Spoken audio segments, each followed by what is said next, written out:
হরে কৃষ্ণ হরি বল সুধীগর ভক্তমণ্ডলী, সকল ভক্তবৃন্দে শ্রীরাঙ্গার আতুল চরণে আমি কদমের শত কোটি দণ্ডবত প্রণাম ভক্তি গ্রহণ করবেন। হরে কৃষ্ণ। আজকে আমরা আস্বাদন করব ভাগবতের প্রথম স্কন্ধের দ্বিতীয় অধ্যায়, দিব্য ভাব দিব্য সেবা।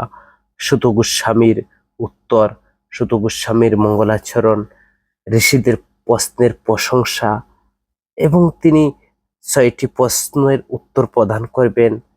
এবং কেবল ভক্তি পরম প্রয়োজন, স্বধর্ম তাদের উদ্দেশ্যে, অদয় জ্ঞান পরম সত্যের ত্রিবিধ পতিতি, ভক্তি যুগের মাধ্যমে পরম সত্যের উপলব্ধি, বর্ণাশ্রম ধর্মের চরম ফল শ্রীহরির সন্তুষ্টি বিধান করা।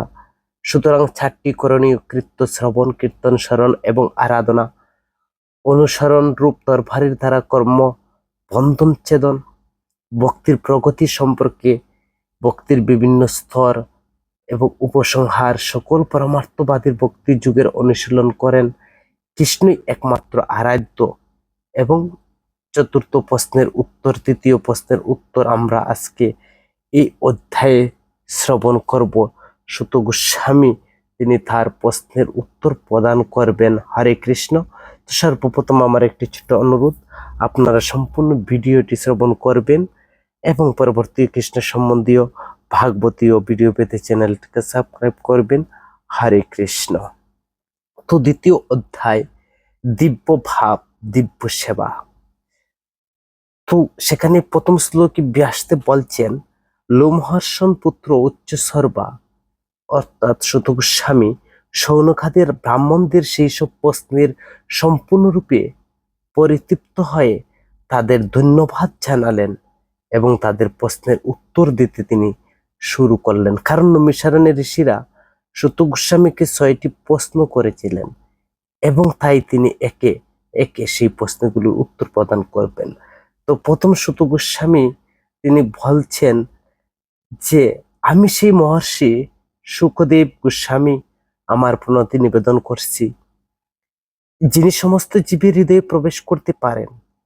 তিনি যখন সন্ন্যাস অবলম্বন করার জন্য উপনয়ন অনুষ্ঠান হওয়ার আগে গৃহ ত্যাগ করে চলে যাচ্ছিলেন, তখন তার পিতৃদেব শ্রীল ব্যাসদেব তার বিরহে কাতর হয়ে তাকে হে পুত্র হে পুত্র বলে আহ্বান করেছিলেন।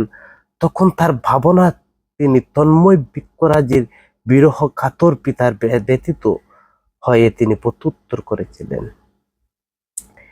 সংসার রূপ গভীর অন্ধকার উত্তীর্ণ হওয়ার অভিলাষী বিষয়ে আসক্ত মানুষের কাছে কৃপা করে যিনি স্বীয় প্রভাব জ্ঞাপক সমস্ত বৈদিক জ্ঞানের সারভূত অনুপম আত্মতত্ত্ব প্রকাশ এবং দ্বীপ সদৃশ সর্বপুরাণের রহস্যময় শ্রীমদ্ ভাগবত বলেছিলেন।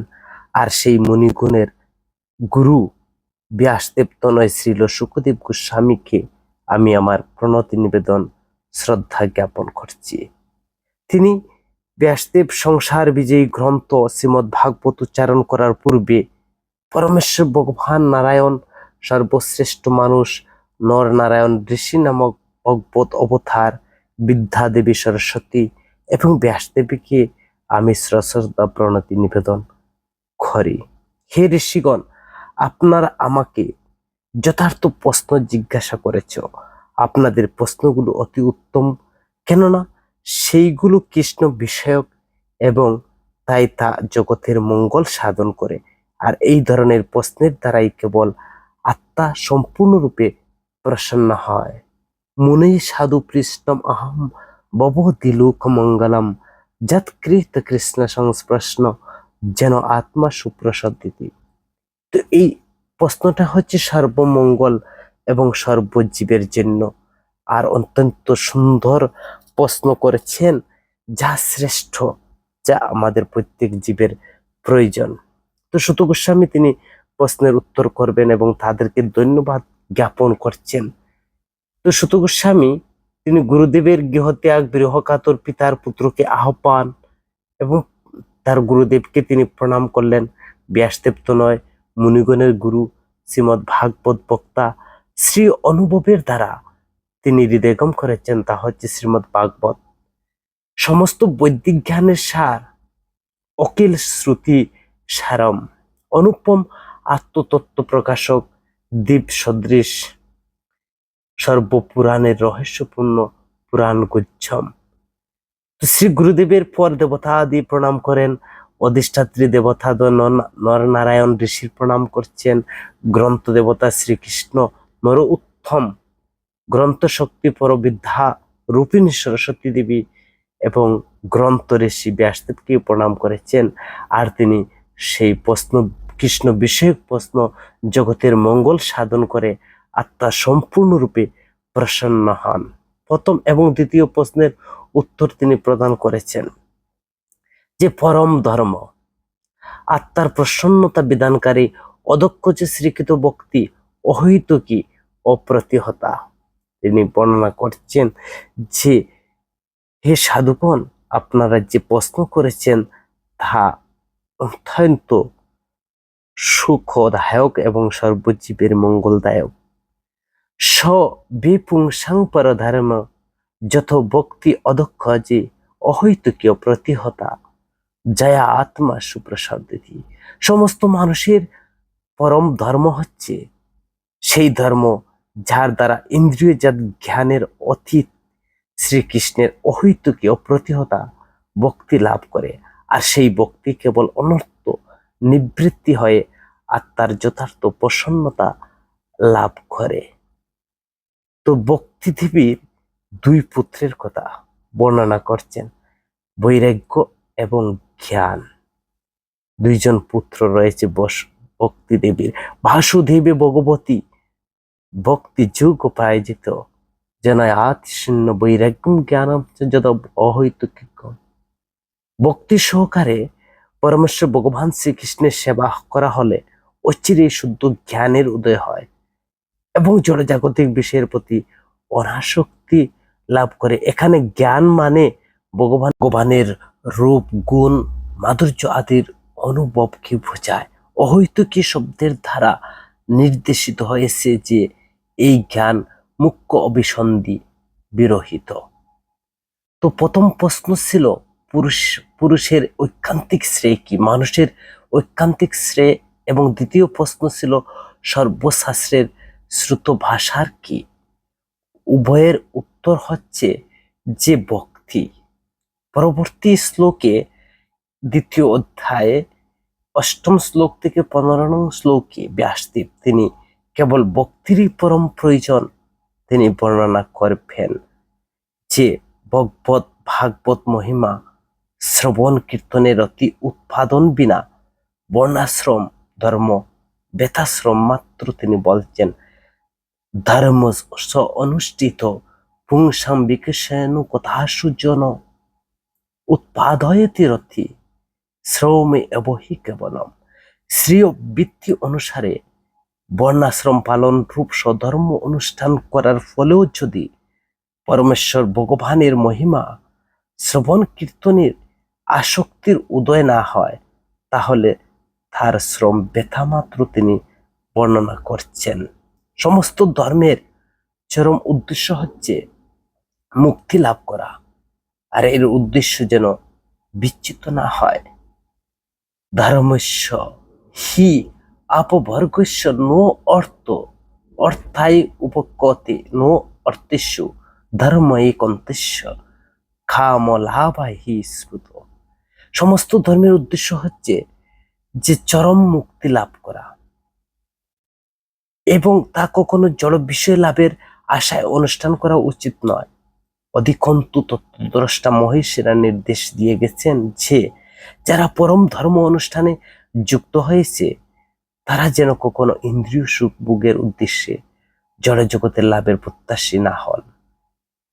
সেখানে বর্ণনা করছেন 10 নং শ্লোকে মানব জীবনের উদ্দেশ্য তত্ত্ব জিজ্ঞাসা, ইন্দ্রিয় সুখ ভোগ নয়। ধর্ম অর্থ কাম ইন্দ্রিয় প্রীতি এই চক্র থেকে মুক্তির পথ হচ্ছে তত্ত্ব জিজ্ঞাসা, যা গৌড়ীয় ভাষায় বর্ণনা করছেন খামস্য ইন্দ্রিয় প্রীতি লাভ জীবত যাবতা জীবস্য তত্ত্ব জিজ্ঞাসা নো অর্থ ইহ কর্মভি। যে ইন্দ্রিয় সুখ ভোগকে কখনো জীবনের উদ্দেশ্য বলে মনে করা উচিত নয়। সুস্থ জীবন যাপন করা অর্থাৎ আত্মাকে নির্মল রাখার বাসনা কেবল করা উচিত। কেননা মানব জীবনের উদ্দেশ্যই হচ্ছে পরম তত্ত্ব সম্বন্ধে অনুসন্ধান করা। এছাড়া অন্য কোনো উদ্দেশ্য নিয়ে কর্ম করা কখনো উচিত নয়, তা বর্ণনা করছেন। এবং পরম সত্য কি সেই সম্বন্ধে তিনি বর্ণনা করছেন, যা দ্বিতীয় অধ্যায়ের 11 নং শ্লোকে বদন্তি তত্ত্বভিদ তথ্যম যত জ্ঞানম অদয়ম ব্রহ্মতি পরমাত্মে ইতি ভগবান ইতি শব্দতি। অর্থাৎ যা অদ্বৈ জ্ঞান, এক এবং অদ্বিতীয় বাস্তব বস্তু, জ্ঞানীগণে তাকে পরমার্থ বলে। আর সেই তত্ত্ববস্তু ব্রহ্ম, পরমাত্মা, ভগবান এই ত্রিবিধ সংজ্ঞায় সংজ্ঞায়িত বা কথিত হন। ব্রহ্ম হচ্ছে জ্ঞান মার্গের উপলব্ধি, পরমাত্মা হচ্ছে যোগ মার্গের উপলব্ধি, আর ভগবান হচ্ছেন যে ভক্তি মার্গের উপলব্ধি। এই অদ্বৈ জ্ঞান পরম সত্যের ত্রিবিধ তিনি সংজ্ঞা প্রদান করেছেন। এবং তার প্রাপ্তির সাধন উপায় কি, তা কিভাবে প্রাপ্ত হয়, ভক্তি যুগের মাধ্যমে পরম সত্যের উপলব্ধি তা কিভাবে হয়, তাছাড়া তিনি সেই শ্লোকে বর্ণনা করছেন যে বক্তা শ্রুত গৃহীতয়া, ভগবত ভক্তি উপনিষদ বেদান্ত দর্শনের উপর প্রতিষ্ঠিত। তিনি পরবর্তী শ্লোকে বলছেন যে তৎ শ্রদ্ধা ধান মুনয়ে জ্ঞানম বৈরাগ্য মুক্তয়া প্রশান্তি আত্মাথি চ আত্মানাম বক্তা শ্রুত গৃহীতয়া। যে অপ্রাকৃত বস্তুতে সুড়ো দৃঢ় হয়ে নিশ্চয় বিশ্বাসযুক্ত মণিগণ জ্ঞান এবং বৈরাগ্যযুক্ত হয়ে শাস্ত্র শ্রবণজনিত উপলব্ধির অনুসারে ভগবানের প্রতি প্রেমময়ী যে সেবার দ্বারা তার শুদ্ধ হৃদয়ে পরমাত্মা রূপে সেই তত্ত্ব বস্তুকে দর্শন করেন। তো কিভাবে পরম সত্যকে উপলব্ধি করেন সে কথাও বর্ণনা করছেন প্রথম স্কন্দের 2য় অধ্যায়ের 12 নং শ্লোকে।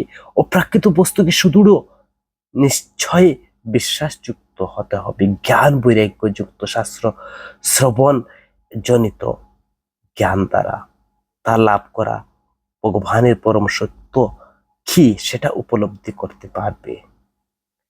এতে বর্ণাশ্রম ধর্মের চরম ফল সম্পর্কে তিনি সেখানে বলছেন শ্রীহরির সন্তুষ্ট বিধান করা অত কুম্বিদ্বিজ শ্রেষ্ঠা বর্ণাশ্রম বিভাক্ষ স অনুষ্ঠিতস্য ধর্মস্য সংবিদ্ধি হরি তুষণম। হে দ্বিজ শ্রেষ্ঠ, তাই সিদ্ধান্ত করা হয়েছে যে শ্রীয় প্রবণতা অনুসারে বর্ণাশ্রম ধর্ম পালন করার মাধ্যমে পরমেশ্বর ভগবান শ্রীহরির সন্তুষ্ট বিধান করা হচ্ছে স্বধর্মের চরম ফল। সেখানে বর্ণনা করছেন তিনি যে স্বধর্মের ফল কি, বর্ণাশ্রম ধর্মের চরম ফল হচ্ছে যে ভগবানকে সন্তুষ্ট করা।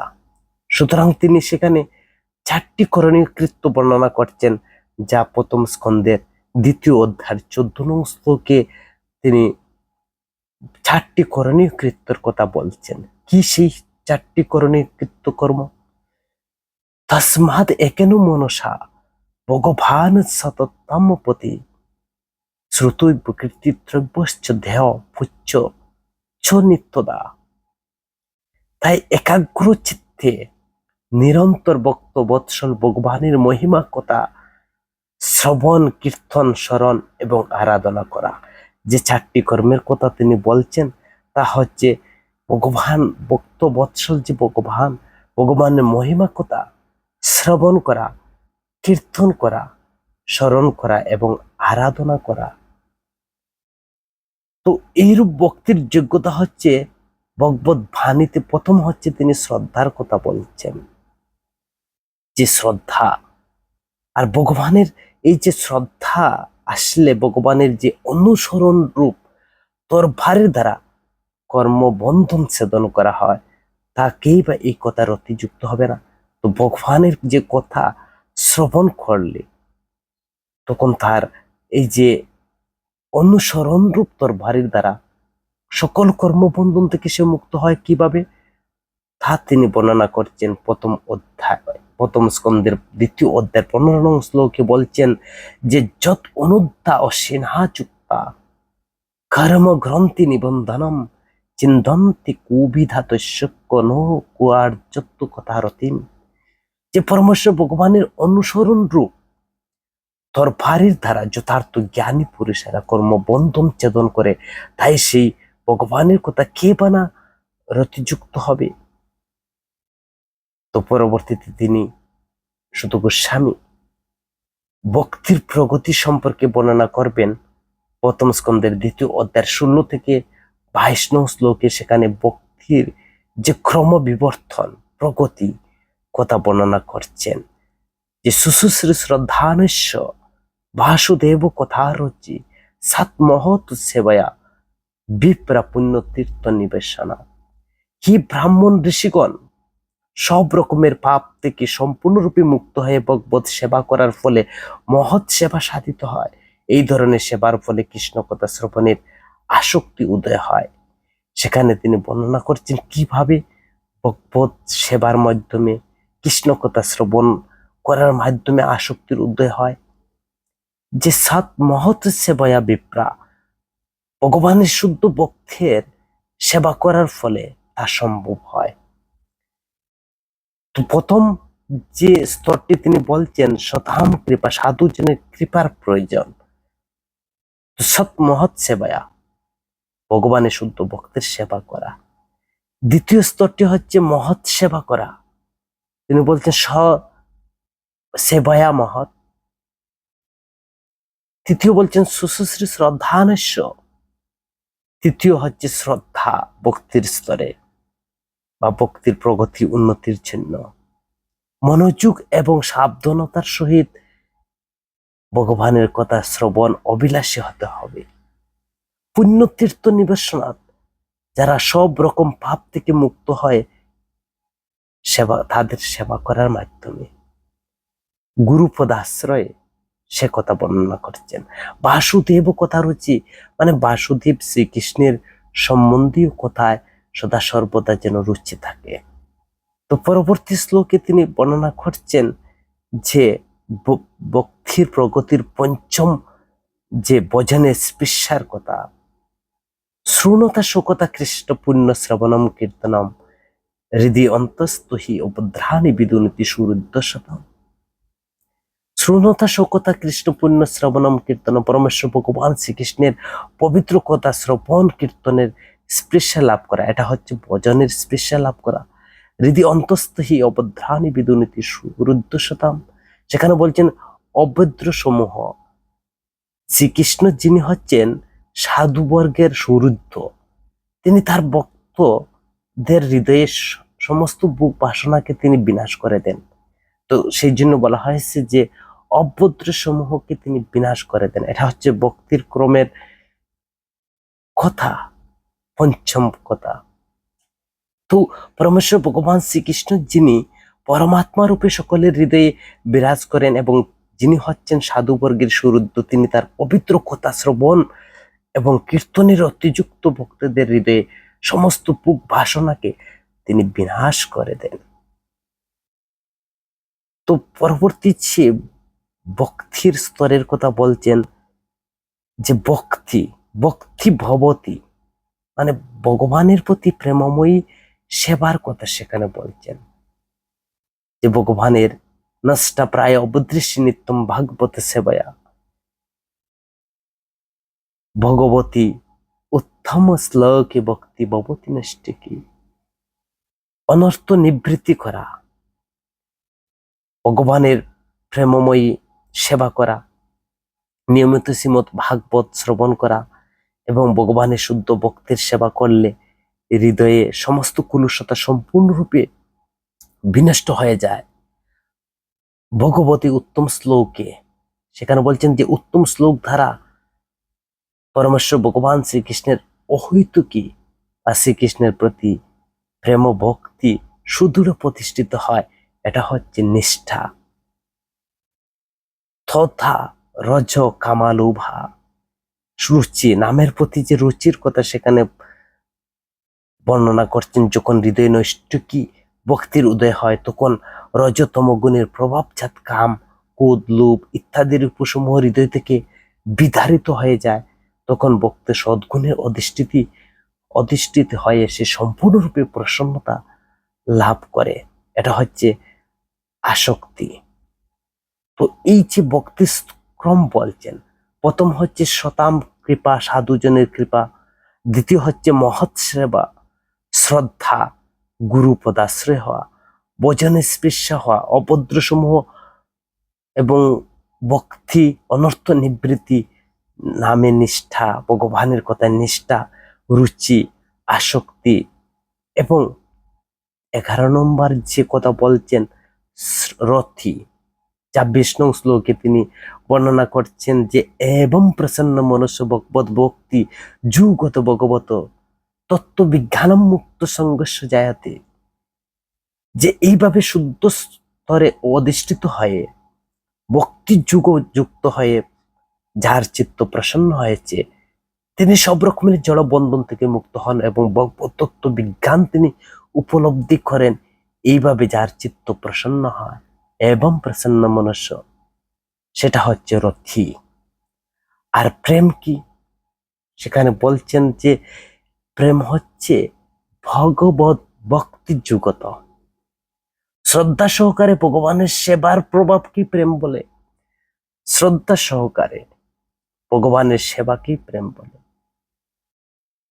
তত্ত্ব দর্শন, সব রকমের জড় বাসনা থেকে মুক্ত হয়ে ভগবত বিজ্ঞান উপলব্ধি করা, এটাকে দর্শন বলছেন। আর 14 নং যে ভক্তির স্কম হচ্ছে শ্রী হরির সেবা মাধুর্য অনুভব করা। এখানে ভক্তির প্রতি যে 14টি প্রগতিশীলের ধাপের কথা বলা হয়েছে ভাগবতের প্রথম স্কন্ধের 2য় অধ্যায় 16 থেকে 22 নং শ্লোকে, এই 14টি ভক্তি জীবনের স্তর, যা আমাদের ভক্তি জীবনের একান্ত প্রয়োজন। তো ভক্তি যুগ অনুসরণ করলে ফল কি হবে? তো ভক্তি জীবন অনুসরণ করলে তাহলে বেনিফিটটা কি হবে?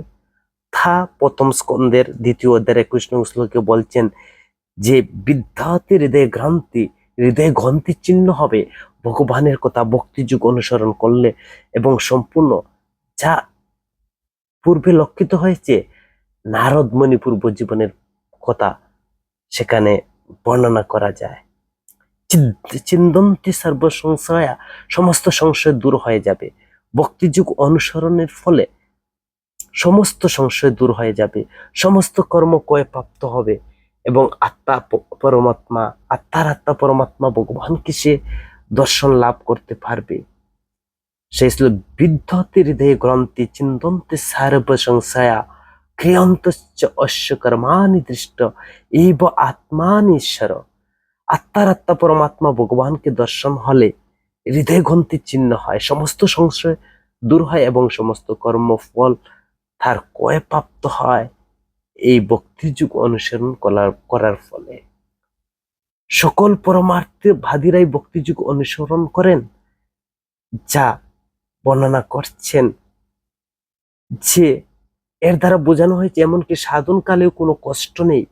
অন্যান্য পন্থা যেমন জ্ঞান কর্ম যুগের মতো ভক্তি যুগ সাধনে কোনো কৃচ্ছতা বা আয়াসের প্রয়োজন নেই। আনন্দ সহকারে আনন্দময় গোবিন্দের সেবা করতে হয়। তো সমস্ত চিরকাল গভীরভাবে আনন্দ সহকারে পরমেশ্বর ভগবান শ্রীকৃষ্ণের সেবা করে আসছেন, কেননা এই ধরনের প্রেমময়ী সেবা আত্মাকে অনুপ্রাণিত করে দেয়। তো পরবর্তীতে 23 থেকে 29 নং শ্লোকে বর্ণনা করছেন কৃষ্ণই একমাত্র আরাধ্য, যে ভগবানের গুণ অবতারের মধ্যে বিষ্ণু হচ্ছেন আরাধ্য। তো ভক্তি যুগের মাহাত্ম্য বর্ণিত হয়েছে, তো এই বিভাগ ভগবান পরম আরাধ্য রূপে নিরূপিত করছেন। যা 23 নং শ্লোকে বলছেন পরমেশ্বর ভগবান 3 গুণের সাথে পরোক্ষভাবে যুক্ত, অর্থাৎ ফালন সত্য বিষ্ণু কেবল বিষ্ণুর কাছ থেকে অত্যাধিক মঙ্গল সাধিত হয়। সৃষ্টি হচ্ছে রজ ব্রহ্মা, বিনাশ হচ্ছে থম যিনি শিব।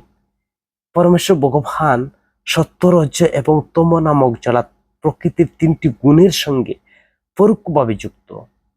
জড় জগতের সৃষ্টি পালন বিনাশের জন্য তিনি ব্রহ্মা বিষ্ণু শিব এই তিনটি গুণজাত রূপ ধারণ করেন। আর এই তিনটি রূপের মধ্যে সমস্ত মানুষ সত্য গুণজাত রূপ বিষ্ণু থেকে অত্যাধিক মঙ্গল লাভ করতে পারে।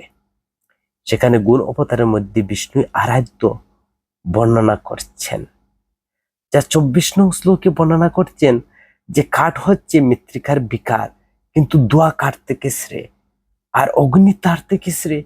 কেননা অগ্নির দ্বারা বৈদিক যজ্ঞের মাধ্যমে উচ্চতর জ্ঞান লাভ হয়, তেমনি রজগুণ তমগুণ অপেক্ষা শ্রেয় কিন্তু সর্বশ্রেষ্ঠ সত্যগুণ। কেননা সত্যগুণ দ্বারা আমরা পরম সত্যকে অনুভব করা সম্ভব। তো এইভাবে মুক্তি লাভের জন্য ঐকান্তিক আগ্রহীগণ এর কথা বর্ণনা করছেন যে অনুসূয়া রহিত, সকলের প্রতি শ্রদ্ধা পরায়ণ হয়ে ভয়ঙ্কর আকৃতি বিশিষ্ট, তো সম্পূর্ণটা মনোভাব ত্যাগ করে কেবল পরমেশ্বর ভগবান শ্রী বিষ্ণু তার অংশের অবতারের নিত্য আনন্দ স্বরূপের আরাধনা করেন। কিন্তু অন্যান্যদের উপাসনা করেন কারণ রজতম গুণের অধীন হয়ে। তো পরমেশ্বর ভগবান শ্রীকৃষ্ণের যে আরাধনার একমাত্র বিষয়, সেই 2টি শ্লোকে তিনি বর্ণনা করছেন। প্রথম স্কন্ধের 2য় অধ্যায় 28 থেকে 29 নং শ্লোকে বাসুদেব পরাবেদা, বৈদিক শাস্ত্রিক জ্ঞানের পরম উদ্দেশ্য হচ্ছে পরমেশ্বর ভগবান শ্রীকৃষ্ণ। বাসুদেব পরামকা, যজ্ঞ সম্পাদনের উদ্দেশ্য হচ্ছে ভগবানের প্রীতি বিধান করা। বাসুদেব পরা যুগা, যুগের উদ্দেশ্য হচ্ছে তাকে জানা। বাসুদেব পরা ক্রিয়া, সমস্ত সকাম কর্মের ফল চরম তিনি দান করে থাকেন। বাসুদেবম জ্ঞানম, পরম জ্ঞানের উদ্দেশ্য হচ্ছে তাকে জানা। বাসুদেব পরম তপ, সমস্ত তপস্যার উদ্দেশ্য হচ্ছে তাকে জানা। বাসুদেব পর ধর্ম, তার প্রতি প্রেমময়ী সেবায় যুক্ত হওয়া যাকে ধর্মের উদ্দেশ্য। বাসুদেব পরাগতি, তিনি হচ্ছেন জীবের পরম একমাত্র উদ্দেশ্য। এই 2টি শ্লোকের মধ্যে শ্রীকৃষ্ণের যে একমাত্র আরাধ্য বিষয় সে কথা প্রতিপন্ন করা হয়েছে। তো ভগবানের যে এই যে পরমেশ্বর বাসুদেব পরাগতি, সকল জীবনের পরম উদ্দেশ্যই হচ্ছে যে ভগবানের আরাধনা করা, শ্রীকৃষ্ণের আরাধনা করা। প্রথম এবং দ্বিতীয় প্রশ্নের উত্তর প্রদানের পর শুধু গোস্বামী চতুর্থ প্রশ্নের উত্তর প্রদান করবেন এবং পুরুষ অবতারদের সম্বন্ধে তিনি বর্ণনা করবেন, যা 30 থেকে 33 নং শ্লোকে বর্ণনা করছেন। কারণোদকশাহী বিষ্ণুর কথা, নির্গুণ ভগবানের কর্তৃক শ্রীয়তি গুণময়ী বহিরঙ্গা মায়ার শক্তির নিরীক্ষণ করে বিশ্ব সৃষ্টি গর্ভদকশাহী বিষ্ণু এবং সৃষ্টির পর ভগবান তার বিস্তারের মাধ্যমে সৃষ্টিতে প্রবেশ করে তিনি নিজেকে প্রভাবিত না হয়ে সর্বদা তার অপ্রাকৃতপূর্ণ জ্ঞানময় স্তরে অধিষ্ঠিত হয়ে থাকেন। ক্ষীরোদকশাহী বিষ্ণু ভগবানের সবকিছুর মধ্যে পরমাত্মা রূপে পরিব্যাপ্ত। উদাহরণ, কাঠের মধ্যে যেমন অগ্নি নিহিত থাকে, ভগবান পরম কারণ পরমাত্মা প্রকৃতি গুণের দ্বারা প্রভাবিত তার সৃষ্ট জীব দেহের প্রবেশ করেন এবং সূক্ষ্ম মনের দ্বারা তাদের সমস্ত গুণগুলো প্রতিক্রিয়া ভোগ করান। তো এইভাবে শুধু গোস্বামী ঋষিদের যে 6টি প্রশ্ন ছিল, কিন্তু তিনি দ্বিতীয় অধ্যায় 4টি প্রশ্নের উত্তর প্রদান করলেন এবং পরবর্তী অধ্যায়ে তিনি বাকি 2টি প্রশ্নের উত্তর প্রদান করবেন। হরে কৃষ্ণ, হরে বল।